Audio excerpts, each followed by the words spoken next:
વડોદરામાં વરસાદી વિઘ્નને માત આપી કેટલાક આયોજકો દ્વારા માં શક્તિની આરાધના રૂપી ગરબાની રંગેચંગે શરૂઆત કરાઈ હતી। આવા આયોજકો પૈકી એક હતા અજય દવે। અજય દવે દર વર્ષે અલૈયા બલૈયા ગરબાનું આયોજન કરે છે।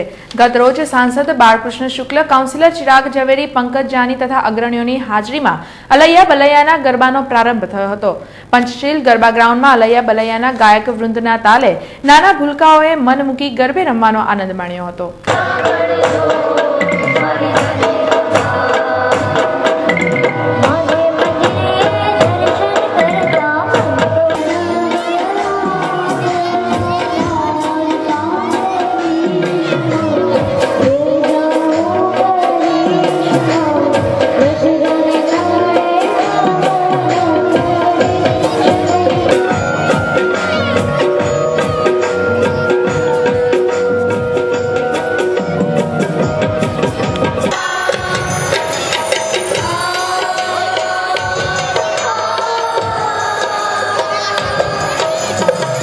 સત્તર વર્ષ પૂર્વે વરિષ્ઠ પત્રકાર અનિલ દેવપુરકરના મગજમાં સ્ફુરેલો એક વિચાર કે બાળકોના અલગ ગરબા કેમ ન હોય, અને એ વિચારને મૂર્તિમંત કરવા માટે શરૂ થયેલી એ સફર આજે 17 વર્ષે પણ અવિરત વહી રહી છે।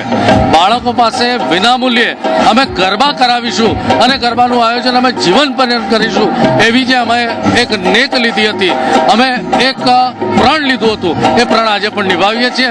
બાળકો અહીંયા નિર્દોષ રીતે વિનામૂલ્યે ગરબે ઘૂમે છે, એ જ અલૈયા બલૈયાની સર્વોત્તમ હોવાની સાક્ષી છે। અહીં બાળકો એમની નિર્દોષ નવરાત્રીનો આનંદ માણે છે। આ બાળકો દ્વારા અને બાળકો માટેની જ નિર્દોષ નવરાત્રી છે। અલૈયા બલૈયામાં સૌનું। જ્યારે સમતા ગરબા મહોત્સવ અંતર્ગત ગઈકાલે સમતા ગ્રાઉન્ડમાં રામી અને વ્રજ વિદ્યાલયના ગરબા યોજાયા હતા। સમતા ગ્રાઉન્ડ ખાતે સમતા ગરબા મહોત્સવનો ગઈકાલેથી રંગેચંગે પ્રારંભ થયો હતો। કાઉન્સિલર રાજેશ આયરે, સ્થાયી ચેરમેન ડોક્ટર હિતેન્દ્ર પટેલ, કલ્પ ગ્રુપના રમેશભાઈ પટેલ, ટ્રાફિક સહાયક સત્યેન ગુલાબકરની હાજરીમાં ગરબાનો પ્રારંભ થયો હતો। રામી વિદ્યાલય અને વ્રજ વિદ્યાલયના શાળાના ગરબામાં બાળકોએ મન મૂકી ગરબે ઘૂમ્યા હતા।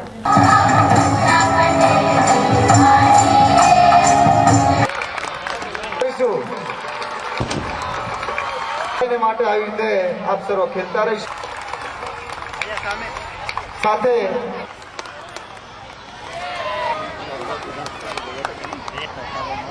સમતા ગરબા મહોત્સવના આયોજકોનો હેતુ ગરબાના આનંદ સાથે સમાજની સેવાનો છે, એટલે ગરબા સાથે ચક્ષુદાનનું સામાજિક પર્વ પણ ઉજવવામાં આવી રહ્યું છે। ગઈકાલથી ચક્ષુદાનના ફોર્મ પણ ભરવામાં આવ્યા હતા।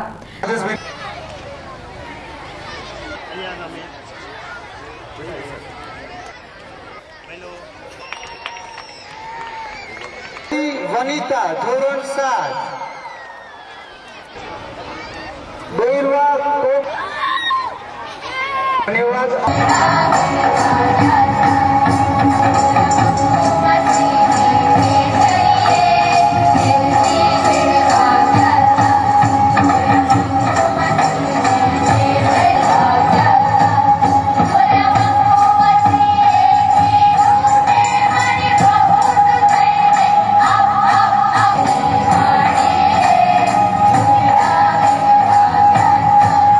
સમતા ગરબાની સાથે ગોત્રી વુડા દીનદયાળ નગર ખાતે પણ નવરાત્રીનું સુંદર આયોજન કરવામાં આવ્યું છે।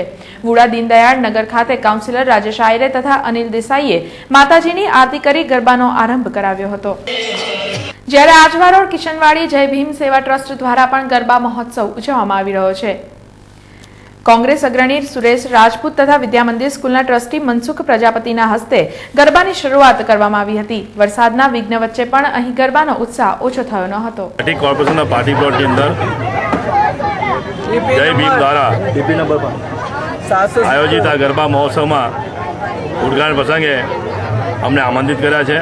અમને ઉદ્ઘાટન પ્રસંગે બોલાવ્યા ત્યારે માતાજીને આ શરૂઆત પહેલા દિવસે નોરતાના હોય અમે બધાને શુભેચ્છા પાઠવીએ છીએ કે વરસાદનું વિઘ્ન ન નડે અને બાકીના દિવસો આ વિસ્તારની નાની નાની દીકરીઓ અને માતાઓ અને બહેનો ભરપૂર પેટ ભરીને આનંદ માણે અને નવરાત્રીના આનંદ માણે એવી શુભેચ્છા સર।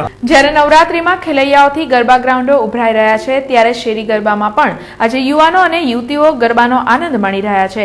શહેરમાં દયાળ ભાવના ખાંચા પાસે રમાતા શેરી ગરબામાં ગરબે ઘૂમી રહેલ યુવતીઓએ જણાવ્યું હતું કે શેરી ગરબાથી વરસાદનું વિઘ્ન આવતું નથી અને સુરક્ષાની દ્રષ્ટિએ પણ શેરી ગરબાનું મહત્વ અનેરું છે.